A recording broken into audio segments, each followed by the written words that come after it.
Okay, so welcome back to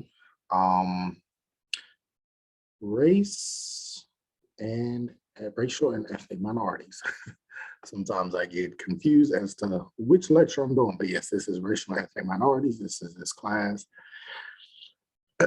And so we are going to be talking about the reading for September 13th through the 17th, okay?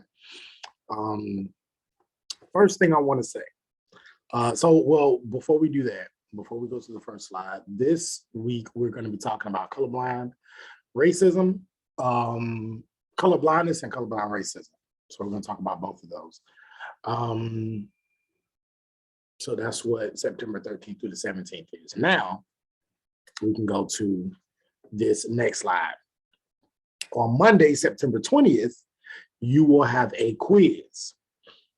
This will be your first reading quiz, and it will be over the reading Essay 3, Native American Indian Language and the Power of Definition. So that is Essay 3 in your book.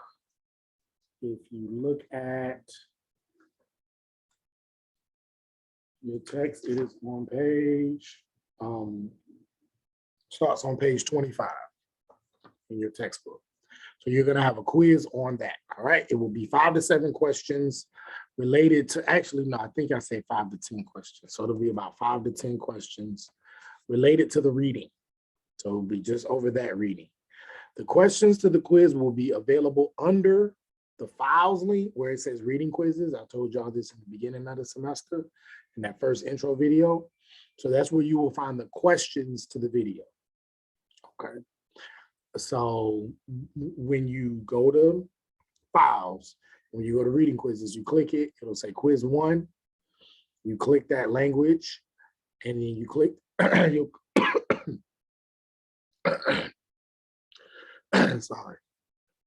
You'll click that, and under there, you'll find 5 to 10 questions, okay? You can download that. You can download it to PDF, Microsoft Word, whatever. And on a separate document, you can record the answers. So that those questions will be there. Quiz 1, it'll say language at 1 p.m. on Monday, September 20th. Okay. Then you will have 24 hours until 1 p.m. the next day on Tuesday, September 21st, to complete it. So on the separate Microsoft Word document, you will record your answers to the questions, whatever times you want to within that 24-hour period. You will record your answers to the questions. You will go to the assignments link. This is where you upload it. So you're going to upload it in under assignments. You'll go to your assignments link, and then under your assignments link, you see something that says reading quizzes. And then you're going to find the portal that says quiz 1. Language. And then that is where you will upload your answers.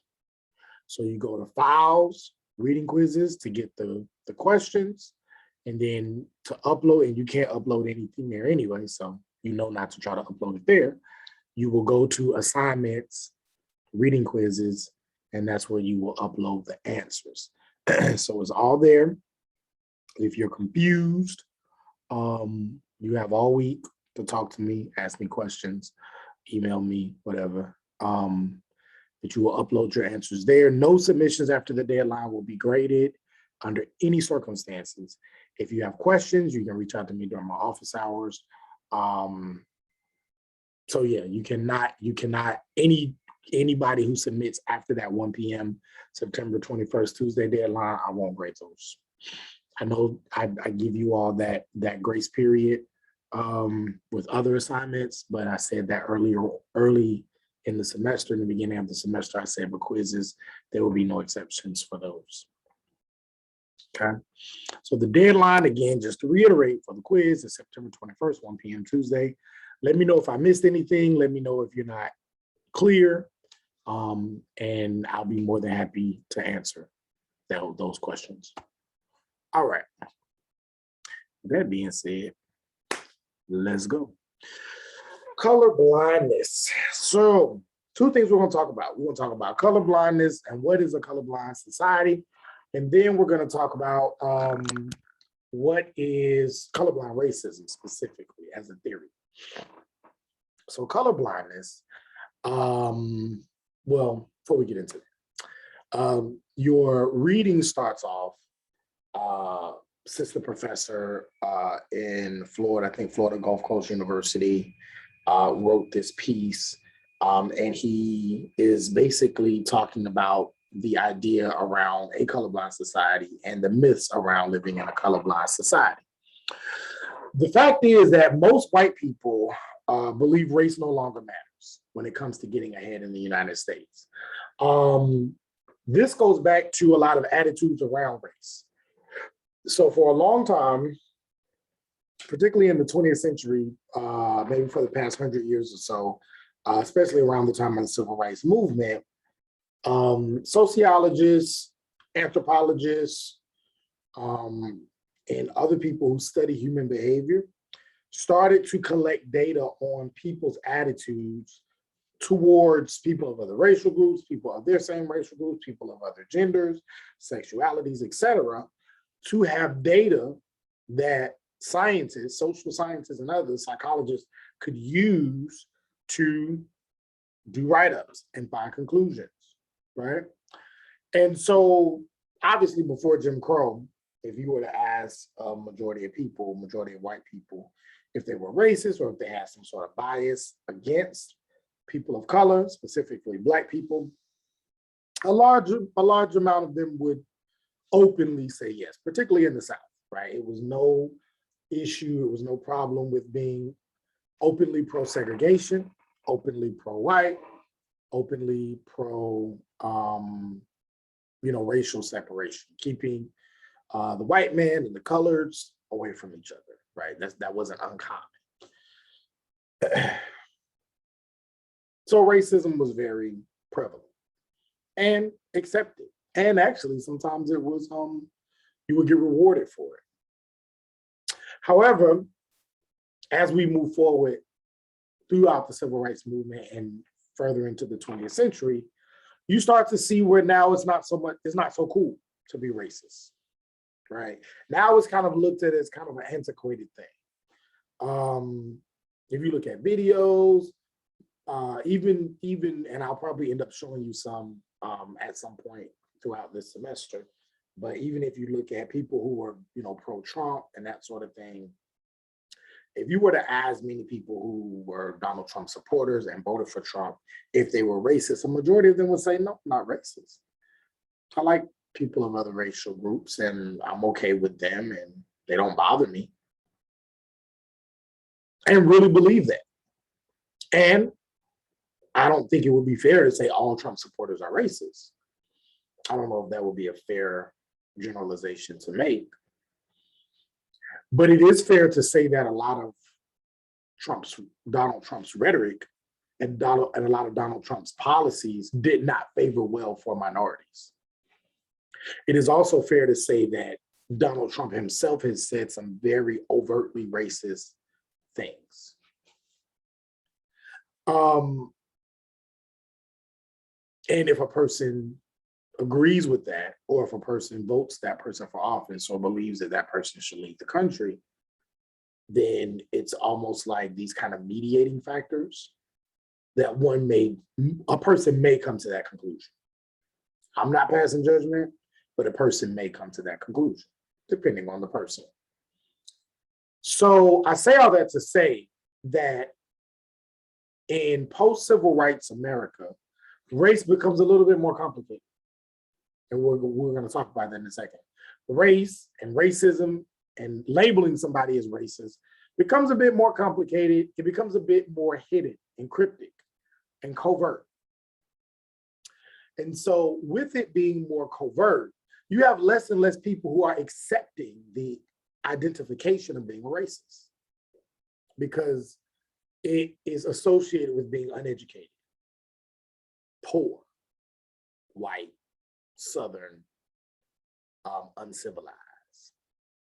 Now, when we think about a white racist, a person thinks about, oh, it must be those poor white people that drive red trucks and They're just as poor as the black people that they hate. In fact, the black people that they hate probably got more money than them.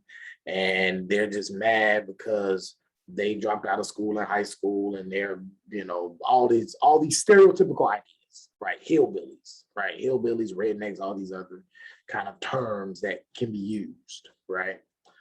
And so that's typically what people think about when they think about racists, and particularly white racists. So a lot of white people in the post-civil rights era would not support the idea of being considered a racist. And in fact, they would argue that they are anti-racist and they don't associate with those type of generalizations and stereotypes. So if you were to look at some census data, if you were to look at the quantitative data and attitudes towards race, a large number of white people would say, no, I'm not racist. I think Jim Crow was wrong. I think segregation was wrong. I definitely think slavery was wrong. Most white people would say that. So we'll come to the conclusion that, oh, yeah, maybe we've come a long way. But then when we start to uncover and particularly talk about this notion of colorblindness, we start to see evidence that maybe we have not come as far as we thought we had. And so the reason why that's said, which is, I think, the reason why this author starts off the essay with this phrase, most white people believe race no longer matters when it comes to getting ahead in the US. Because that idea is actually an idea that racist people in power who are racist have used to help continue and perpetuate racist behavior, thoughts, actions, and policies. So before the civil rights movement, racists were very out there in your face up front. That didn't work because it caused people to attack it. So they said, well, listen, if we just become invisible, just say it no longer exists, race doesn't even exist. We don't even see color. Everybody's human, everybody's American. And if we do that, and if we get rid of racism, then guess what happens? We can keep it going undercover and nobody will ever suspect it. We'll make it seem as if even talking about it, even when people of color talk about it, it's like, shh, don't talk about that. That doesn't exist anymore. So we just won't even discuss it. And that way we can continue. And so the idea that most white people believe race no longer matters is actually the ploy that is used to continue racism. And that ploy, that idea that race no longer exists, color is, I don't see color, color is blind to me, race is blind to me, and we're all human beings. That notion of colorblindness is the vehicle that is used to keep people of color at a disadvantage and people who are white in an advantage. Colorblindness is made up of two types of perspectives. There's the prescriptive method, prescriptive way of looking at colorblindness, and the descriptive way. One says that one should think and act towards others without acknowledging skin color. So to say, I'm going to treat you like a human being. I'm not going to treat you like you're black. I'm not going to look at you as if you're black. I'm not going to look at you as if you're Latinx, or I'm not going to look at you as if you're Asian. Seeing you as white, no. I'm not going to think and act towards you in a way that I acknowledge your skin color. That's one way. The other way says race no longer determines life chances. So that basically says, so one way says in this interactive way in which I deal with you, I'm not going to recognize your race. And then in a much larger case, it says, well, if you see more white people in this job than other people of color, well, it's not because they're racist. It's It's just because that's just how the job applications were. If there are more white people that are being successful at this than people of color, well, that's just how it is. But it has nothing to do with race, because race doesn't exist anymore. We've gotten rid of that. We're going to talk about when in a second, but we've gotten rid of that. That's over and done with. So those are the two ways, the prescriptive and the descriptive way in which race is discussed and talked about in terms of colorblindness, how colorblindness is described.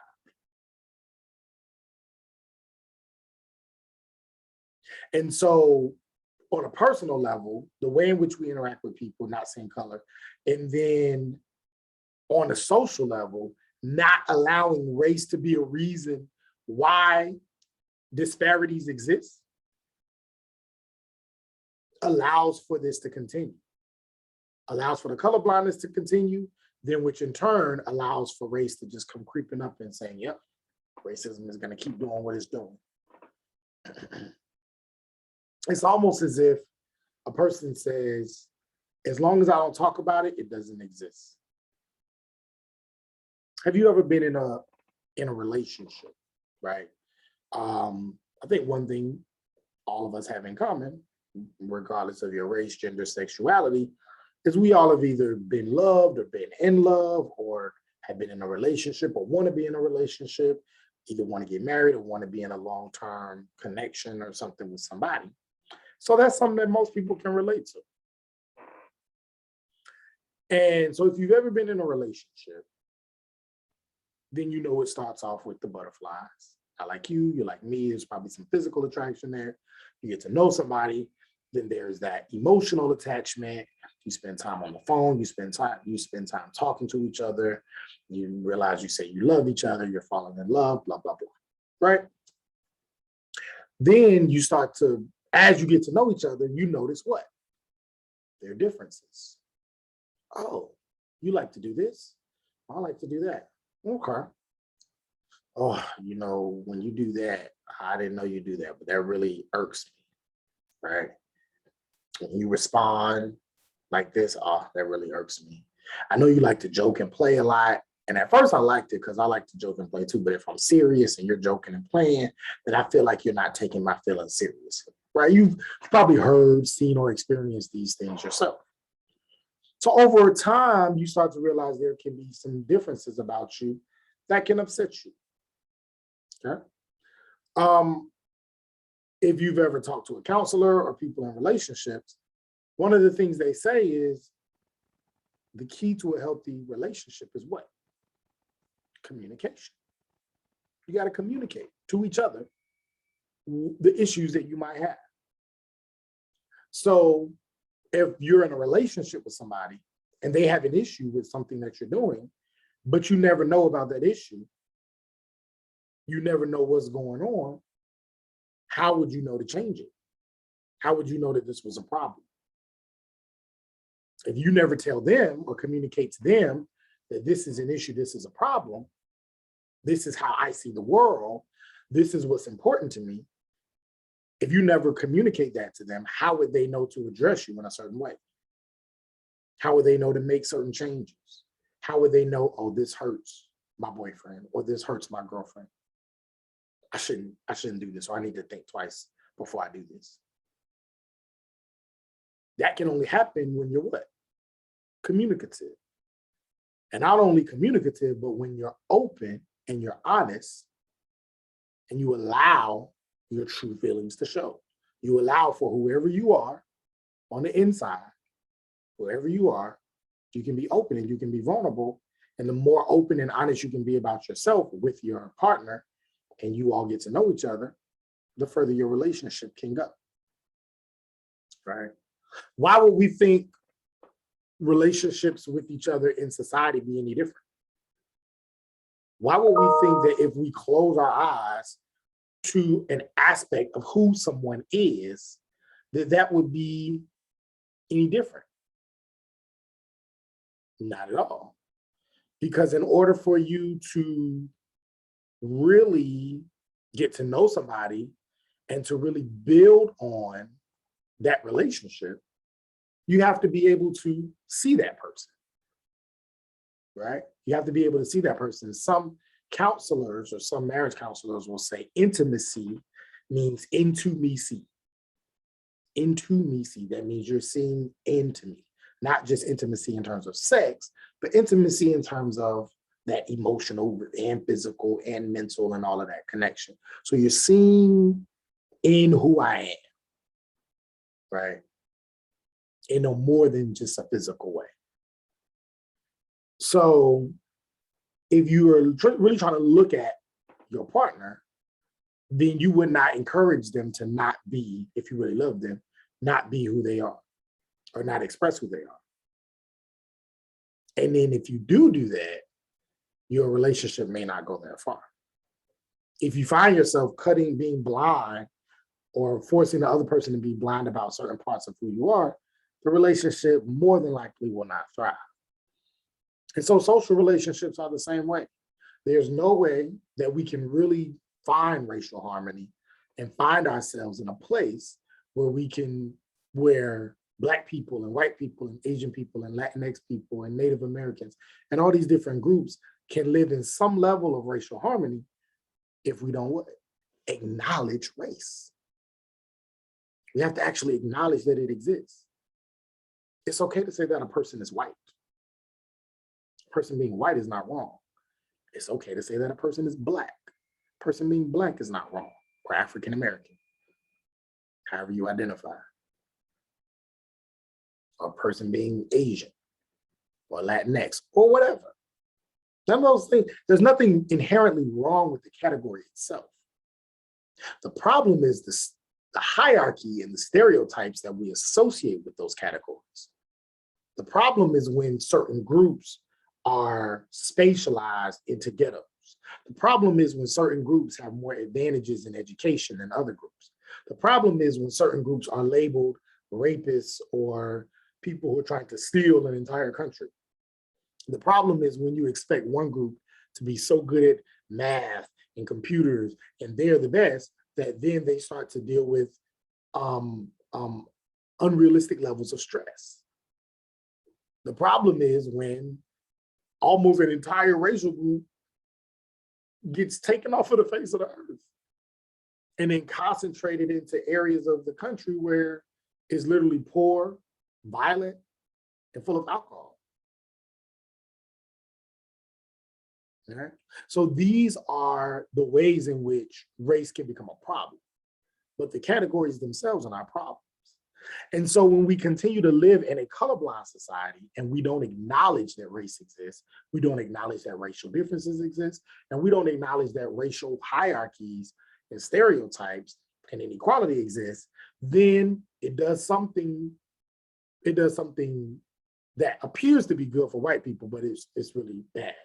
And that is that it allows white people to remain in this comfortable status quo. It allows them to be comfortable in their blindness, while the rest of the world is in disarray around them. But then what happens is, generally speaking, if a white person does not recognize this idea of colorblindness as a myth, it's comfortable with the world around them, and then all of a sudden, summer of 2020 happens, and people all over the world are marching and burning up cop cars and throwing rocks at windows because there is so much racism in a certain sector of our society when a certain group has been oppressed for a long time, and then they act out in ways that could be violent or nonviolent. Then those white people who remain in that comfortable status say, well, I was caught off guard. I didn't realize, I didn't know. And that's unfair. That's unfair to them. And that's unfair to the people who are victims of oppression. Because I do choose to believe, and I do believe that particularly among the younger generation, and a lot of the students that I've had in other universities as well, a lot of the white students actually do care about what happens in our society.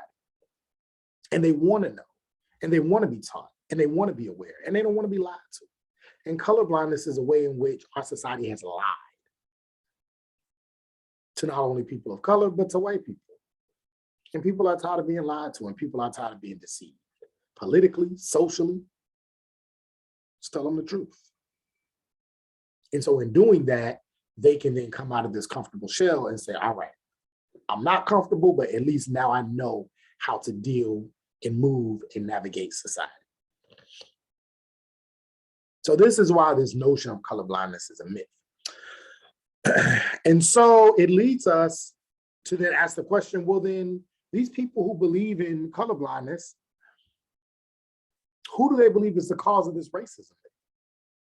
Who do they believe is the cause of issues that occur when there are protests outside, and whether violent or nonviolent, or when there's conversations going on and all these things? Well, who is the cause of this? Because clearly everybody can see it.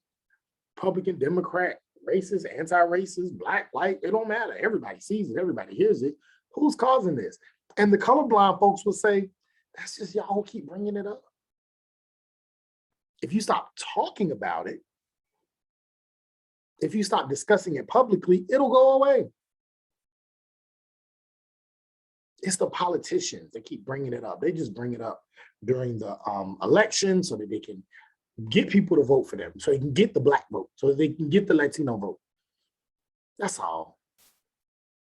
It's those politicians. It's also those professors and those teachers in those liberal universities. And they bring it up to those college students, get them all riled up. They're the ones that are the cause of racism.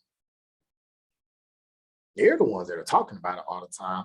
In the courtrooms, those lawyers, those liberal lawyers who keep trying to use the good old Constitution to try to fix it so that America is just such a bad place, just a horrible place. If it's so horrible, go back to where you came from. If it's so bad, if you don't like the freedoms that you have here, go back to where you came from. Y'all are the cause of racism. It's the media. They have this ploy. The media just wants to sell stories. That's all they want to do. Sell stories. They just want people to tune in and click. It's clickbait. Black Lives Matter, clickbait. Another black kid gets killed. It's just clickbait. It's not really happening like that. That's just exaggeration. There might be one or two, but it's not happening like that. They're just trying to sell stories. And this is what people who adhere to the colorblind society idea, this is what many of them believe. And if you think that we're just talking, people just making this up, look at the statistics on page 46.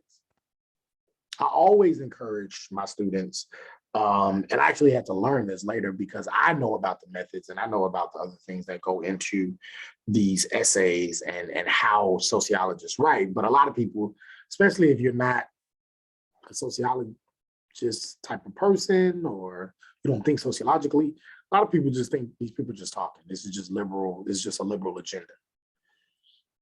And it's not backed up on any empirical evidence. So I highly encourage you, look at the statistics, look at the numbers, do the research, look at those criminologists and people who actually study these numbers, who actually have a PhD in these disciplines, and then you can see for yourself the conclusions.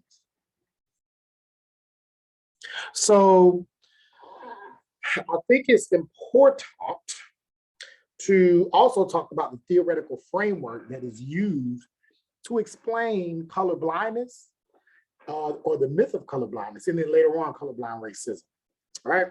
So it looks as though, I think his name was Ted. I think it's Ted. Yes, Ted Thornhill is a gentleman who wrote this piece, and he uses racial formation theory to kind of explain this idea of colorblindness and the colorblind perspective. And so racial formation theory was put in place by, I think it was Michael Omi and Howard Winott. They're usually called Omi and Winott. They publish a lot of work together. And they were the ones that came up with racial formation theory in the United States. And basically it's a way of them providing an analysis for how we look at ethnicity and assimilation, how we look at class, how we look at stratification, how we look at nationalism, how we look at colonialism, how we look at all of these sectors of society and ways in which society comes together, particularly around race and class, and how they are used to approach and explain racism, right? So I can't remember if we probably went over it before already. Oh, I think we did, yeah, matter of fact. Maybe it was in this class that we went over racial formation theory. I think we did. Let me just check and see, because if not, I don't have to go through this too much because this is really the same thing, but I just want to racial and ethnic minorities. No. Okay, so we did. Okay, we didn't go over racial formation theory. Okay, cool. So we will do that. So racial formation theory is the socio-historical process by which racial categories are created, inhabited, transformed, and destroyed in societies like the USA. So racial formation basically says, it shows the social constructionist view of how race is formed. Because we believe that race is a social construction, because we believe that race is not biological, but race is something that was created by societies to help describe and to help ascribe advantages to one group and disadvantages to another group. And the meanings around and the way in which race is formed changes throughout history. That is what we call racial formation. It also changes based on people's personal interactions with each other. How we interact with each other, how can then dictate how the larger society determines how race is formed. Because if you think about it, race means something different, again, with every time period. I'm a Black man in 2021. I would have a much different experience with race if I was a Black man in 1921. And I would have a much different experience with race if I was a Black man in 1821. In 1821, I would have been enslaved, possibly. Actually, I just found out that my great-great-great-grandfather, who was enslaved in West Florida, his mother was actually from Africa. So I just found this out recently, this past summer. Actually, I would have been in Africa in 1821. That was really fascinating. So yeah, I would have been in Africa in 1821. But she was kidnapped and brought over illegally, had my great-great-great-grandfather here, and then he was enslaved to the governor of Florida at that time. And so 1921, I would not have been enslaved, but it's a chance I probably would have been working on some farm, working on a railroad, probably would not have a Ph.D. in 1921. 2021, here I am. So race means something very different, and how race gets carried out and how it's formed and shaped, depending on what happened between 1821 and 1921, Civil War, Reconstruction, Jim Crow, 1921 and 2021, lynching, civil rights, Black Power movement, mass incarceration, hip hop. All those things help to shape what race means now. And what race is going to mean in 21 with my daughter, or if I have a son, my son, or whatever, that's going to be different there. Or grandson, son or grandson, whatever. Because I don't know if my daughter will live to see 2021, but maybe grandson or granddaughter or whatever. Right?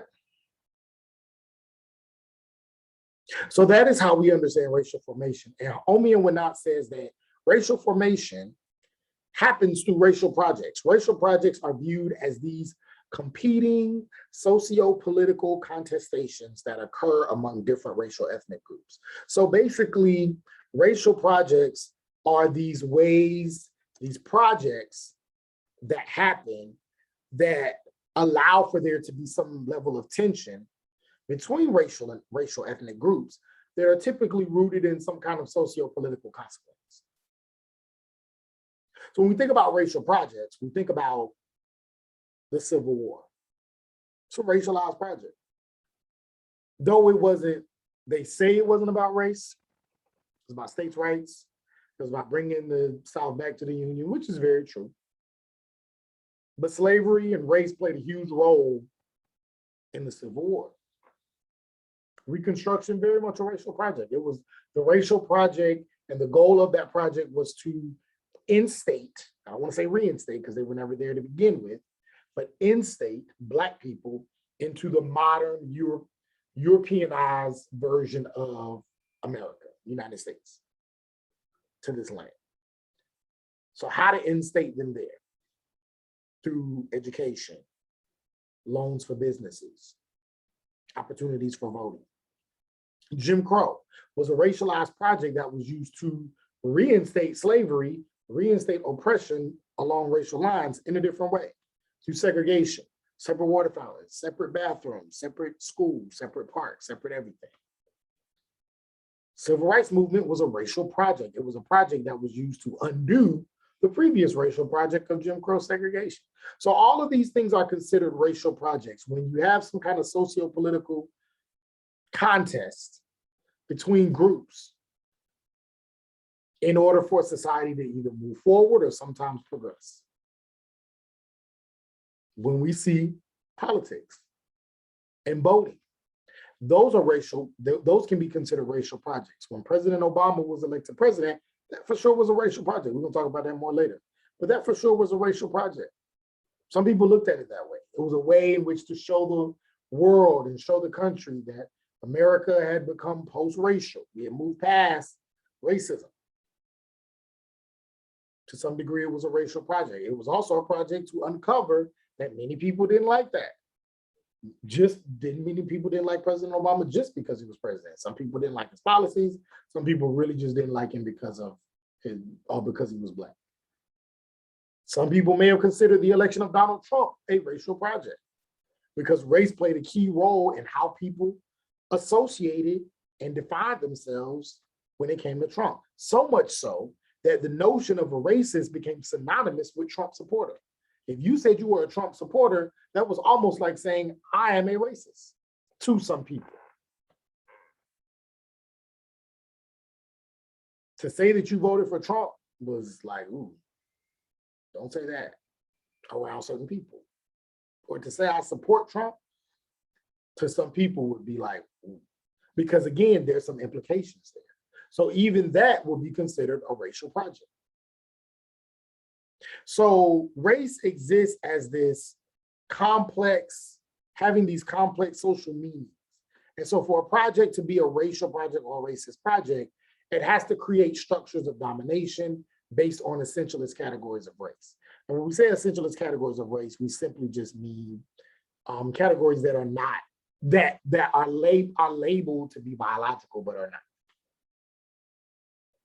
These ideas that there are these natural divisions where Latinx people and Asian people and Black people and white people and Native American people are naturally divided and different. Right? And it creates these racist structures. So that is a lot of times what you see when you see these racist racial projects. And sometimes these racial projects perpetuate that, and sometimes they dismantle that. So colorblind racism is a 21st century racial project. That's what it is. It is a response to the 20th century Jim Crow racial project. And Bonilla Silva, who you were supposed to read his work as well, and others may be considered people who now, or they would consider colorblind racism as a reinforcing of Jim Crow, the Jim Crow racial project through the means of invisibility and ignorance. Let's just say it doesn't exist. It's a racial project. Let's just ignore it. Let's say we're ignorant to it. So now colorblindness is a reinforcing of Jim Crow racism through these means. It's a racial project. It's a way in which people are able to do what? Create structures of domination based on essentialist categories of race.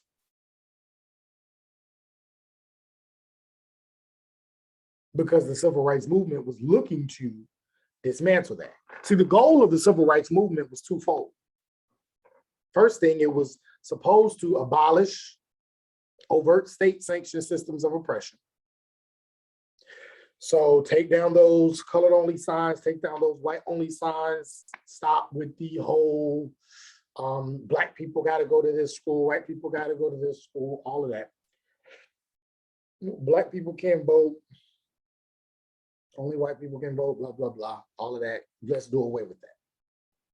And then the second goal was for all Americans to have the same rights and privileges and opportunities regardless of race. Those were the two main goals, according to Brother Thorne here, of the civil rights movement. The first goal may have been achieved, still up for debate, a very strong debate.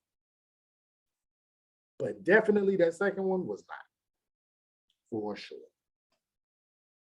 And so if we look at that, we see that that second one was absolutely not met, that goal, because of how race continues to matter in our society. Let's go to that next slide. How race continues to matter in our society.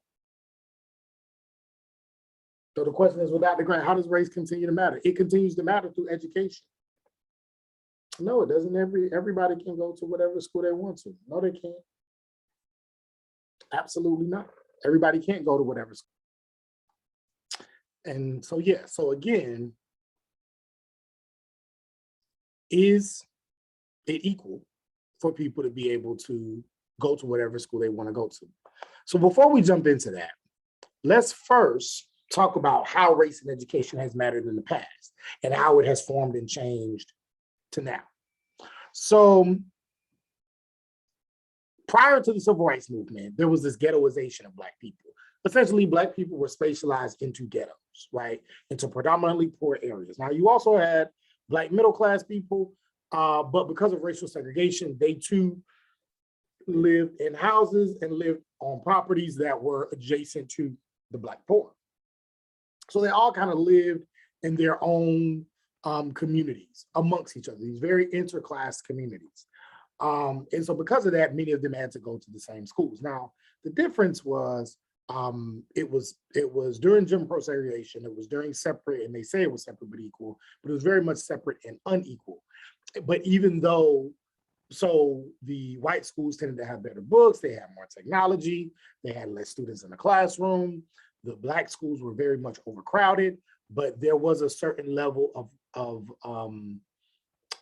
way in which the Black teacher was able to teach the Black student to give them a sense of pride and dignity about who they were so that they can navigate and move through the world, move through the Jim Crow racist world in a way that did not break their spirit. Not to say that segregation was good, but that was one thing that Black teachers tended to do to Black students during that time, despite the fact that they were under that level of educational oppression. Then Brown v. Board of Education happened. Many of you probably know about Brown v. Board of Education. It was the court case that basically struck down segregation in schools. So at this point now, children should be able to go to any school they want to, and they are not allowed, right? School districts are not allowed to stop someone from going to a school, a child from going to a school based on race. This was in 1954. So if that's the case, then that means all schools should be open to all people, right? All schools should be open to all children.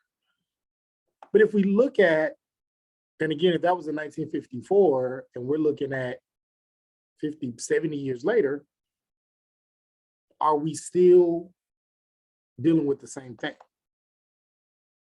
So let's go to and look at this clip.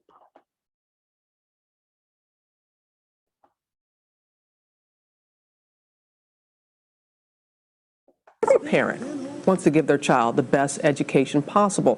One Ohio mom is currently sitting in jail, accused of illegally trying to get her daughters into a better school district. Should she be serving time, or was she justified? Our Andrew Canning is here with more on this mother's crime and her punishment here. This is going to really light up our message board. Yeah, it is a big debate right now, Robin. Kelly Williams Bowler is serving a 10-day sentence. She falsified residency records, and prosecutors say a private investigator even caught her red-handed on video living in the wrong district. Bowler says all she wanted to do was help her daughters escape their crime-ridden Akron neighborhood. It's overwhelming. I'm exhausted. I did this for them, so there it is. Kelly Williams Bowler's decision to try to give her daughters a better life has now landed her behind bars. It started 4 years ago when Bowler, who lives in a poorer section of Akron, Ohio, sent her daughters to a highly ranked school in a neighboring district. The problem is, it wasn't her district, it was her father's, and her children weren't eligible to go there. She says she did it to keep them safe and that she lived part-time with her dad. When my home got broken into, I felt it was my duty to do something else. But school officials said she was cheating, getting a quality education for her daughters without paying the right taxes to fund it. Those dollars need to stay home with our students. The school system says Bowler lied about her address, falsified records, and when confronted, had her father file false court papers to game the system. The district even hired a private investigator to follow her. She was ordered to pay $30,000 in back tuition, but refused and was indicted. Ask yourself why would you believe a word she told you understand? Bowler claims she was singled out. This is not a murder trial. It's not. I felt that some punishment or deterrent was needed for other individuals who might think to defraud the various school systems. My girls need me. I've never, ever went a day without seeing them off. Never. The case has now divided a city. Why they chose this particular young lady, this particular girl, and not anyone else. And left many wondering how far a mother should go to give her children a better life. I don't think they wanted money. I think they wanted me to be an example. 100 other families were investigated at the same time as Bowler. 3 agreed to stay and pay tuition. The others either proved they were residents of the district or admitted guilt. Only Bowler fought the school district. And she wants to be a teacher, and now that could be in jeopardy. She is only 12 credit hours away from her teacher's license. Now that she's been convicted of a felony, that is in jeopardy. She's also a teacher's aide, and her job, of course, is in jeopardy as well. How much money are they spending trying to go after these families? They spent thousands of dollars on the attorney fees and the private investigator fees. They claim, though, that the taxes that they're losing from these people is much more than that. And if you talk, I mean, it's buzzing right here in our studio right now, and people are very aware of yes, it's not you're not supposed to do that, but people do it because they're just trying to get their kid a better education the best way they can. School districts are a hot button issue for people. Absolutely, and the president talked about that a lot in the State of the Union. Andrea, thank you so much, and we would love to hear from you, both sides. Please weigh in. Let us know what you think, how you feel about this.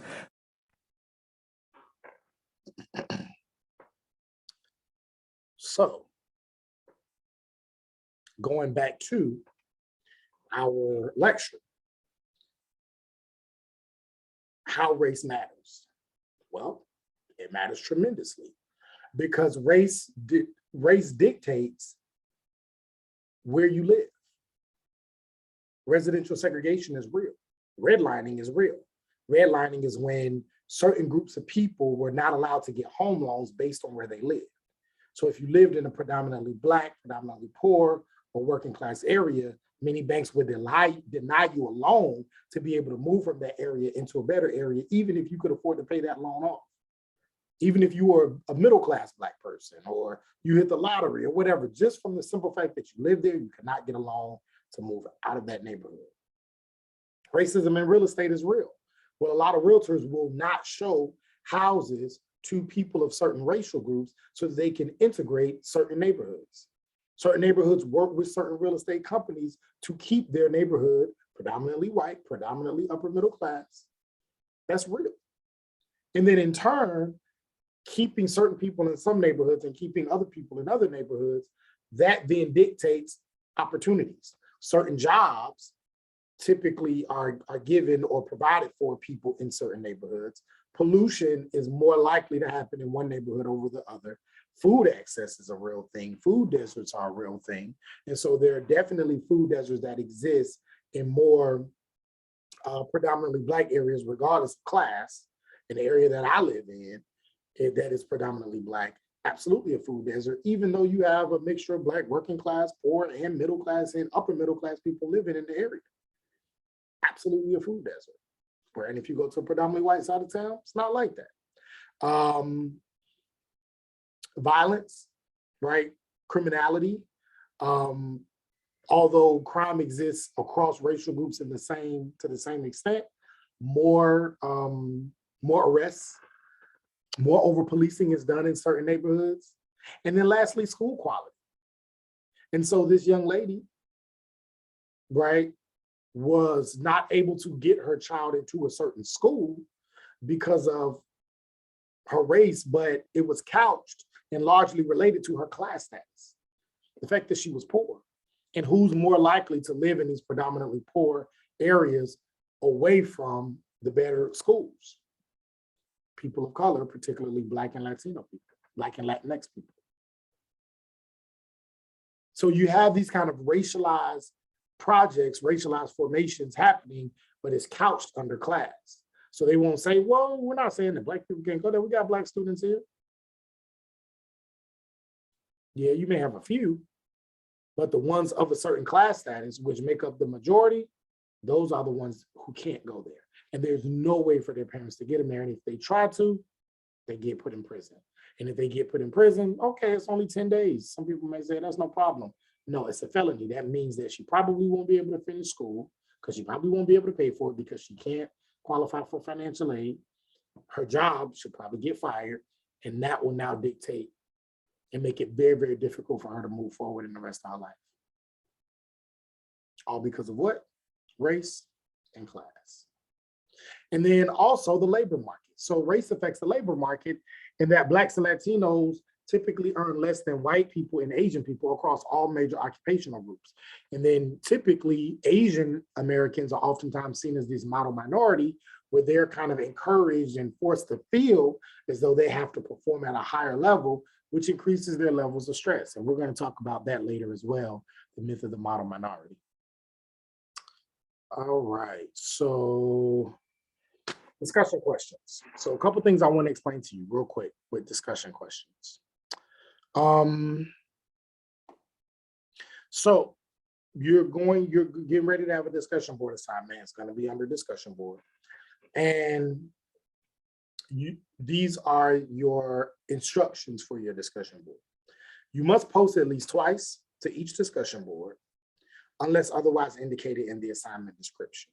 One of your posts should be your response to the question posed in the discussion board, and the other post should be a thoughtful response to another student's post, right? So this is how you engage with the discussion questions. These will be part of your class assignments, right? So it's not a separate point value. It's going to be part of your class assignment. Good.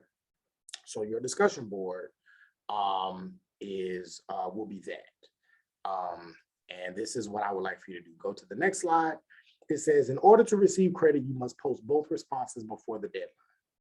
Your grade on the discussion board is based on participation, and you must fulfill some basic requirements. Number one, both posts should be a minimum of 150 words each.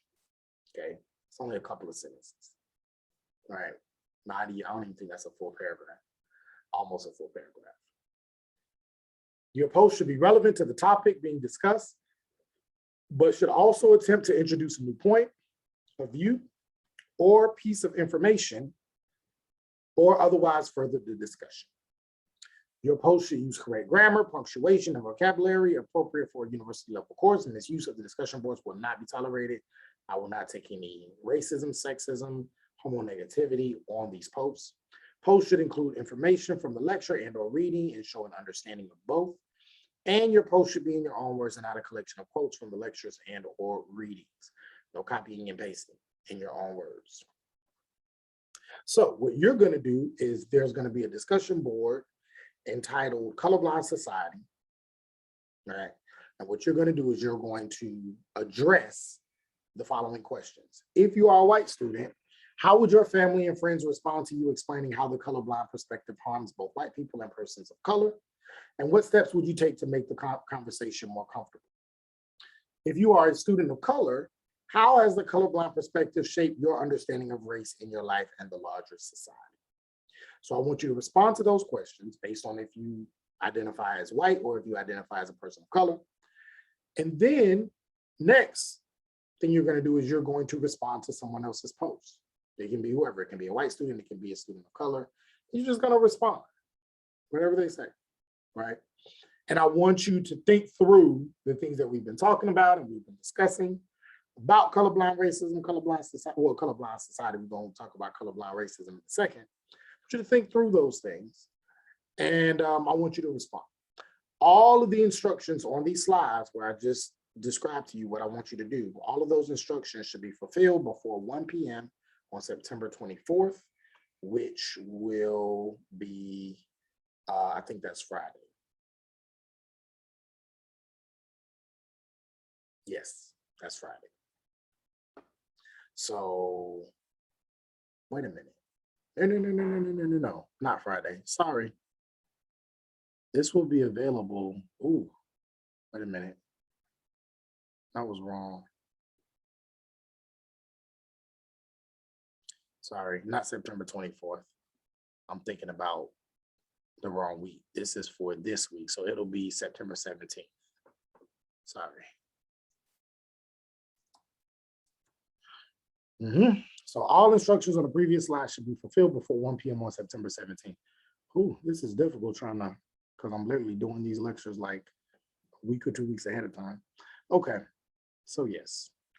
All instructions on the previous slide should be fulfilled before 1 p.m. on September 17th. Because let me make sure, yeah, because this is the week of September 13th through the 17th. Yes. All right. If you have any questions, email, inbox, office hours. All right, so now we will move on to talk about colorblind racism specifically.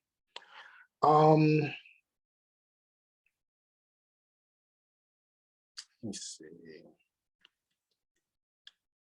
So before we do that though, I would like for you to pay close attention to this video. I'm going to show you this video that gives us a little explanation about this topic that we're getting ready to discuss.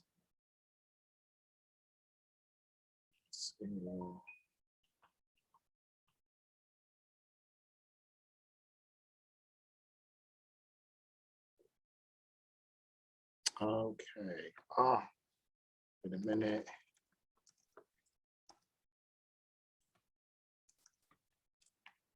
Seems as though, did they take it down? Colorblindness, activity. Let me try to pause this. I didn't know they took it down. Okay. So it looks as though they took down the activity. It's activity colorblind racism, but I don't see it anymore. So maybe I'll try to find it somewhere else, hopefully. But we'll just take that slide out and move forward. So we've already kind of talked about a colorblind society and what that means. So just to kind of give a quick overview, it's when people feel that we live in a society that no longer judges people as it pertains to race. So it's another way of saying, I don't see race, I don't see color. These are some of the things that a colorblind society does, and these are some of the ways in which it is harmful. Number one, it fails to see racism as a structural phenomenon.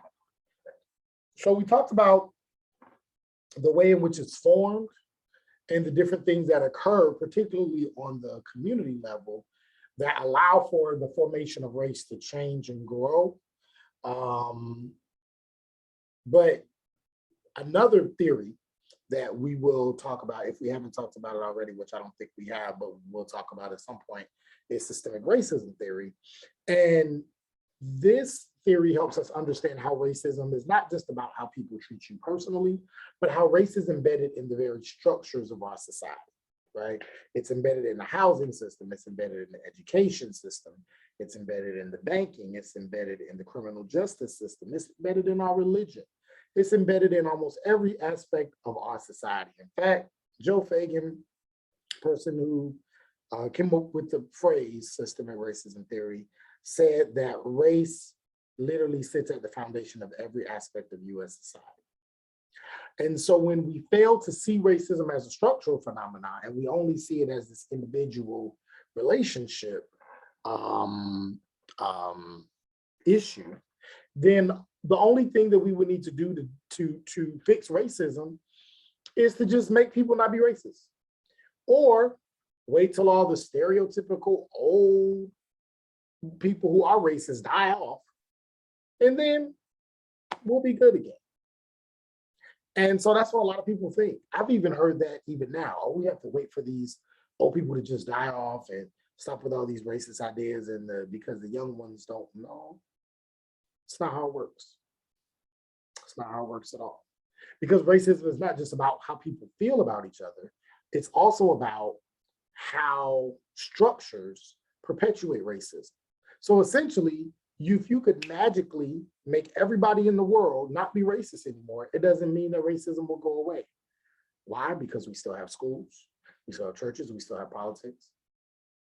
We still have other structures in our system that have and continue to keep one group at an advantage and another group at a disadvantage. And thus, racism continues, which is why you can have a country full of racists, but if you fix the structures and you fix the systems, whether that person is racist or not, would not have or can at least diminish the long-lasting effects of racism. For example, you can have a person who hates Latinx people, who wants to kill Latinx people. You can have a person that wants to do that, but if they don't have a system that allows them to do that and get away with it, then it will make it more difficult, or it at least cause people to think twice before they do something like that. You can have people who say, I don't want people living in my neighborhood, but if they have a real estate business or real estate system or a housing system that does not perpetuate that, then all they have is just their feelings. There's nothing they can do to act it out. Colorblind society quiets anyone who sees racism as a societal issue. So to say that racism is a societal issue, to say that it's something that is social and not just personal, makes people say, no, don't say that. That's what colorblind society does. It fails to critique contemporary social issues. Colorblind society says, remember, that was back in the past, that died. That died with the civil rights movement, when Martin Luther King gave the I Have a Dream speech and everybody was crying. All of a sudden, everything was okay after that speech. Okay, maybe not that speech, but after the 1964 Civil Rights Bill, or the 1965 Voting Rights Act, or the 1968 Fair Housing Act, or the 1970s affirmative action policies. That's when things got better. But it makes it seem as though there have been no other racial issues after 1968, after 1968. So there was no racism in the 1970s, no racism in the 1980s. There's no such thing as the O.J. Simpson trial. There's no such thing as the LA riots. There's no such thing as mass incarceration.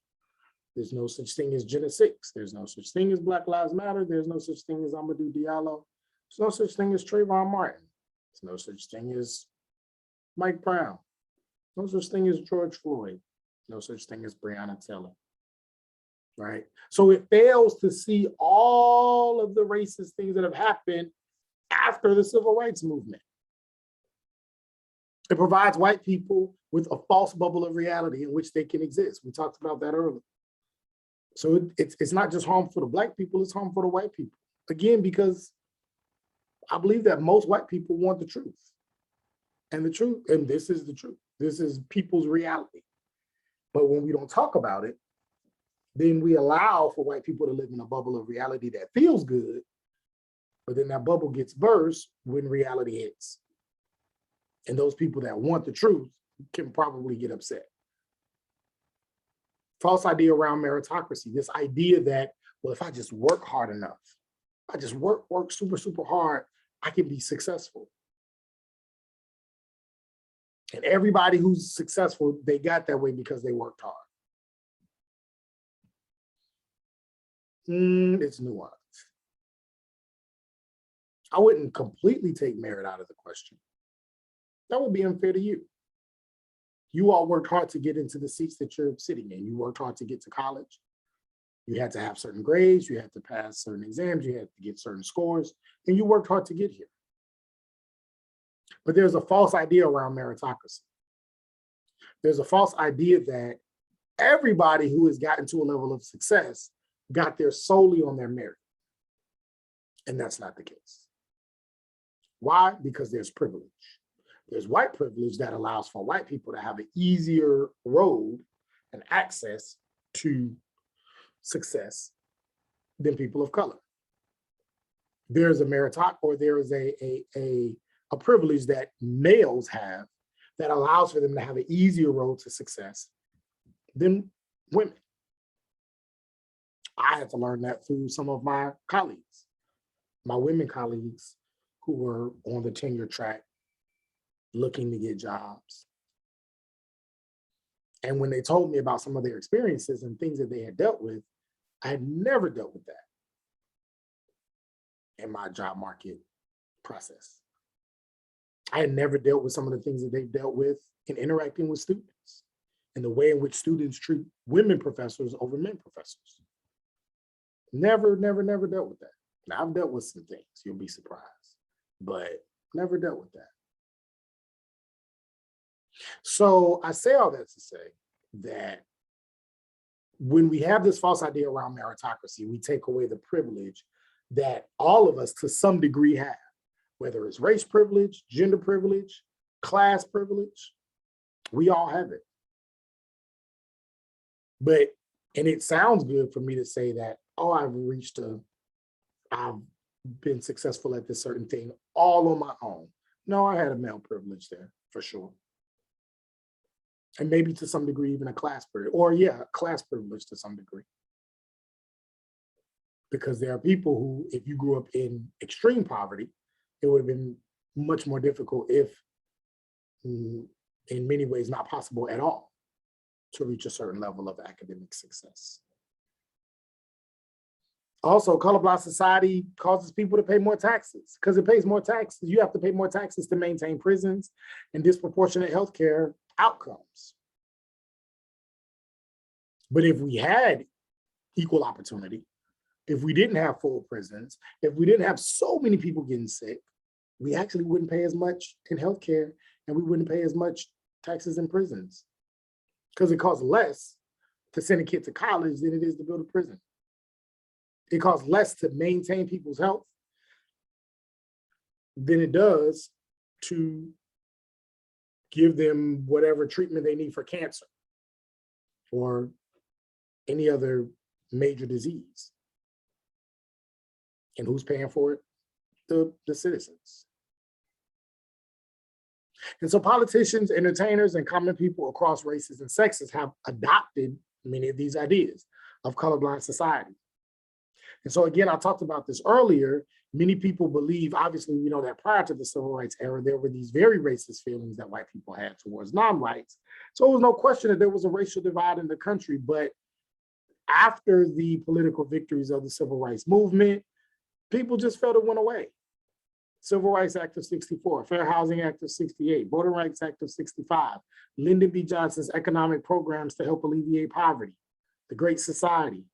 Many people felt, wow, America, we finally done it. We finally fulfilled the promises that was laid out in the Constitution. We finally done it. And also restructure the use of language. Now, if you say the N-word in public, get caught saying the N-word, you can get fired, you can get sued. Now, if you get caught saying other words that are racially derogatory, it can be a problem. So now there are laws around overt racism. But just because we have laws doesn't mean that people don't break them. Just because we have laws doesn't mean that these things don't exist. We have laws that prohibit people from drinking and driving and people using drugs, but people still do it.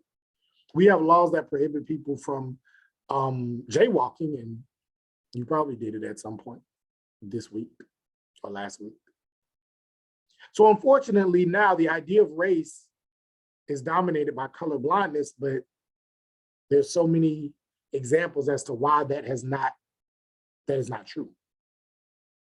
Another way in which we describe color blindness is, and they talked about this in the book as well, is post-racial. Living in a post-racial society. And there were many things that have happened throughout our society that says, oh, wow, we're finally post-racial. But there was one particular event that occurred in your lifetime that made people say, now we're post-racial. We finally moved past race. We're not dealing with that race thing anymore. And what was it?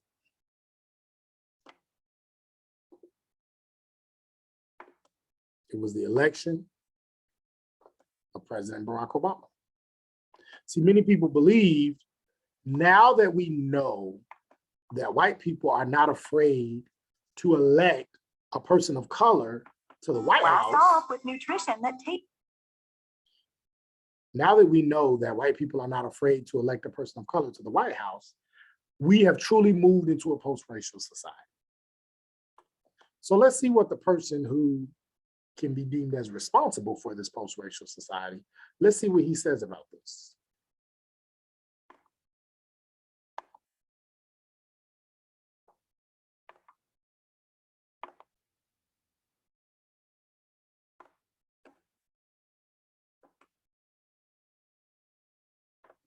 Tastes good. Made with organic, plant-based protein.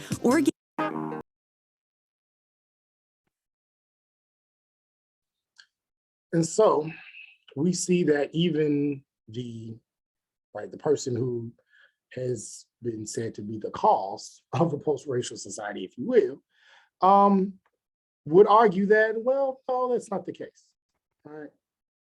It's not the case. While that was definitely a step forward in the right direction, we still have a very long way to go, and it takes time to get us to a place where we can truly be post-racial.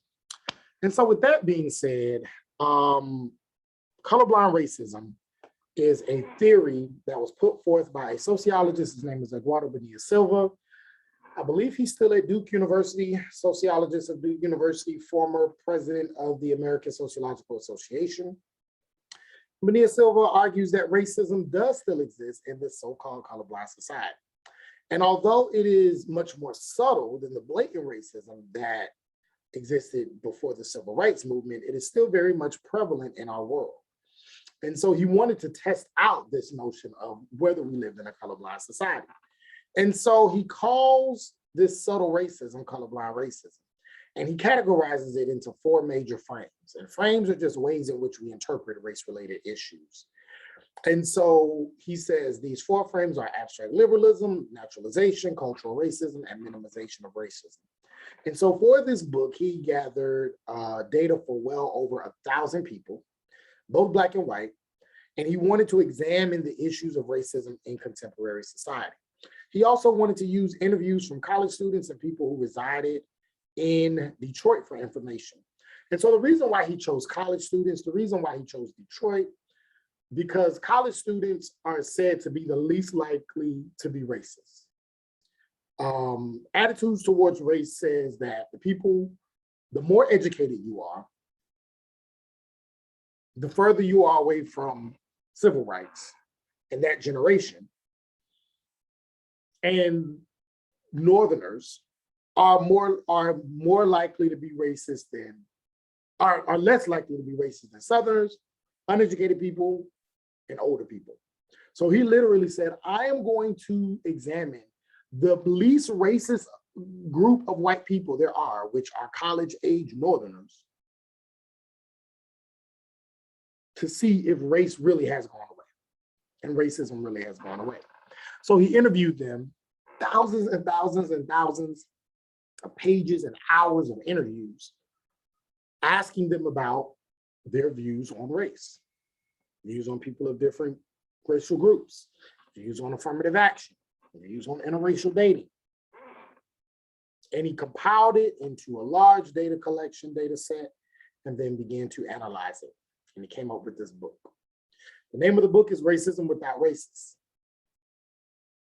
And this was used to help explain these 4 frames. The first one, abstract liberalism. Pay very close attention. I will test you on this. Abstract liberalism. What is it? Abstract liberalism is the way in which particularly white people are able to talk about history, particularly American history, with a very individualistic, liberalistic frame, taking on these ideas that when early Americans talked about equality and freedom and free trade and free market and capitalism, that it actually included freedom for all people. That is abstract liberalism. It is the idea that the liberal talk of the early people who are considered the forefathers and foremothers of this country, that talk was only abstract. It was not practiced. So when you hear phrases like, we the people, that's a very liberal, abstract phrase. It's very liberal, but it's abstract because you have to now ask a deeper question that is not as abstract. Who are the people you're talking about? When you say we the people, who are the we? And who do you consider people? Now if you ask that question, now you gotta talk deeper. Oh, well, we mean white men, because they were the only ones that were considered people. White women were not considered people.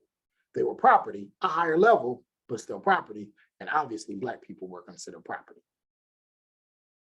Whether enslaved or not, they weren't considered citizens. So when he said we the people, he was talking about white men with money, middle class. That's what they were talking about. When they said freedom and justice for all, there's no way you can say that and then in the very next breath, go outside and see 30, 35, 40 people working in your fields in chains. How can there be freedom and justice for all? Abstract liberalism. How can one say we believe in life, liberty, which means freedom, and the pursuit of happiness? How can you have liberty in a country that enslaves people? That's not liberty. So again, liberal talk, but it's abstract. It's not specific, right? So that's what abstract liberalism says. So what Bonilla Silva argues is that when he's talking to many of these white students, and he's probably not doing this, probably his research assistants, but when they're interviewing these white students, many of them are saying, yes, we live in a free country. There's a free market. You can get a loan at the bank. You can start your own business. You work hard enough. You can be rich. Yeah, you can go to whatever school you want to. It's a free country. Liberal talk, abstract liberalism, right? We live in a free market, no, because everybody can't get a loan. Everybody can't get a loan to get a house. Everybody can't get a loan to start a business. And so again, it leads us back to this argument around systemic racism, right? When we talk about these abstract ways in which liberalism is put forth. Also, abstract liberalism leads us to what we talked about earlier, which is this meritocratic view that because we live in a free society, because we live in a liberal society, that means that anything you do is based on your merit. We already talked about that. It's a meritocratic view of society. If you are successful, it's because you worked harder than the people who aren't successful. But that's not always the case. And this way is used to explain or speak against things like affirmative action, to explain away criminal justice. And it leads us into ideas around naturalization, which is the next point. Naturalization is the second frame. First frame, abstract liberalism. Second frame, naturalization. Naturalization says, well, Everybody has a right to live where they want to live, go to school where they want to go to school. And naturally, people are going to flock to their own groups. That's just naturally what people are going to do. There's a book called Why Do All the Black Kids Sit Together in the Cafeteria and Other Conversations Around Race. And if you went to a diverse high school, you probably saw that, where people of a certain group kind of flocked together, whether it was by race or whether it was by group. All the football players sat together, all the cheerleaders sat together, all the whoever sat together, or it could have been based on race, where the Black people sat together, the Latinx people sat together, the white people sat together, the Asian group sat together.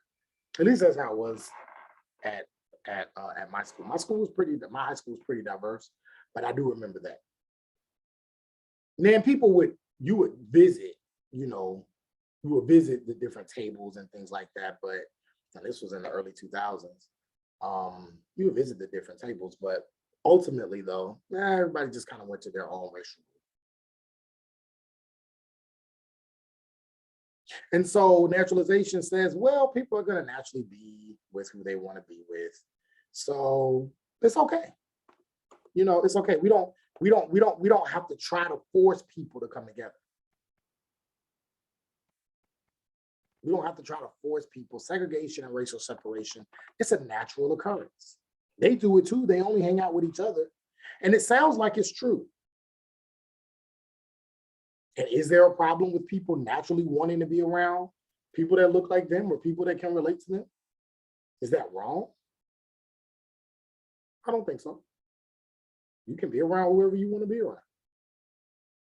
Generally speaking, is it true at UNF? Do you think that there's diversity at UNF? Do you think people just naturally kind of go to their own groups? Is that a problem if a person only wants to or prefers to be around their own? Right? And so these are things that we have to ask ourselves. No, it's not a problem. Again, you can be around who you want to be around. However, it is a problem when people of a certain group are not able to have access to the same things that people of another group have access to. And then we say, well, we keep that separate because that's where they want to be. No, regardless of who you want to be around, regardless of where you want to live, regardless of where you can afford to live, you should be able to have the same access to the same things as everyone else. But this naturalization is used to excuse that and say, well, don't try to force people to be together if they don't want to be together. And it takes the mind and it takes the conversation from something that is structural to something that is personal, and it's not necessarily the case. And then you have cultural racism. Cultural racism is really a type of racism that replaced biological racism. And it's used to explain the inadequacies of minority groups. See, during Jim Crow and prior to the Civil Rights Movement, there was this idea that cultural racism or biological racism existed where Black people or people of color were naturally inferior to white people, or that white people had this innate ability to be leaders and God innately made them to have dominion, essentially. If you read the Bible, there's kind of a biblical implication there, but have dominion over the world. And that was really a strong belief for a long time. And then as we move into the civil rights movement, move into more modern times, people started to say that's, even before that, people started saying, that's kind of archaic. That's not a good way to think. Nobody's naturally inferior to anybody, but that became replaced with cultural racism, which says that, but we can say that some groups have a deficient culture, which essentially means that they are more prone to crime. So we won't say Black people are naturally inferior to white people, no, but they're just always committing crimes. They're so violent. That's the problem. No, I'm not going to say that immigrants, when we say immigrants, typically that's code for Latinx people, even though Asian people are actually the largest at one point, and probably still is. I have to look at the data again, but the largest group of immigrants into the United States. But it's always coded with Latinx people, right? And I'm not saying immigrants are naturally inferior, but they're the sneaky ones, right? Who are lazy. They just have a lazy culture. They just have a sneaky and lazy culture. And they're always dealing in drugs and stuff. Or it can be so-called positive. Asians, oh, yeah, they are. I mean, wow, they're just, I'm not saying that they're naturally better. They just have a smarter culture. They're just, their culture is just smarter. They value education more than other groups. That's just what it is. Those are culturally racist ideas that has been used to replace biological racism. And it's very prevalent. We hear it all the time. I'm pretty sure you hear it all the time. It's not right. It's just as racist as biological racism. And these are some of the culturally racist things that we hear. And has social media or the internet exposed the racism that we thought had subsided? I think so. Because now people feel more comfortable expressing these things behind a screen, behind, I don't know what it's called, but your profile picture. Nobody knows who you are. But still, some people will show their faces on the screen and get in trouble, especially like around Halloween time. Everybody, bunch of people get in trouble for dressing up in blackface every year, and people still do it. And then lastly, the minimization of racism, which basically says, we're going to minimize how we feel race impacts our society. Race is no longer a central factor. Race doesn't play a central role in what happens to people, what happens in our society, right? That's that colorblind theme again. And even this idea that people of color, particularly Black people, play the race card. Probably heard that before. Play the race card. What does that mean, playing the race card? What does that mean? It means people say when someone plays the race card, they're using race as a way to get out of a situation, to make people feel sorry for them so that they can get what they want. And when somebody says, oh, they're playing the race card, that's actually a way of blaming the victim, to say that they're the reasons why things are going wrong. And so they're playing the race card. Minorities are the ones bringing it up. So it's their fault that racism still exists. They're playing this card. And this is something that's even said by some minority groups to each other, because we don't want to deal with the fact that it exists. And I remember early on, prior to the Black Lives Matter movement being so global, when people were dying prior to Trayvon Martin, and I was in grad school at the time, that's what a lot of people said. Black people, they're playing the race card, saying that these people are dying, and that's not true. A lot of Black people were like, no, we're not playing the race card. This is real. And eventually, the world started to see it. And a few years after that. But that's how dangerous it can be, though. Why did so many people have to die before people believe certain people? And it can happen regardless of your social identity. It can happen when it comes to gender. Women playing the woman card or the gender card. Oh, they're exaggerating about being sexually assaulted and sexually harassed and being raped. No, look at those numbers. It's not an exaggeration. A high majority of women experience sexual assault, sexual misconduct, and unfortunately rape. And it doesn't seem like it's going down. There's no exaggeration. So we should not tell people that, but we should not minimize people's experiences. Race, gender, sexuality, whatever. We shouldn't minimize these experiences. And we shouldn't tell people that they're playing the whatever card, but because this is a race class, we're talking about race. They're playing the race card. and then apologize when we find out, oh, all these people are dying. Sorry. Don't say sorry. Just believe people next time when they tell you there's something that's happening to them. Right? So that being said, that is the end.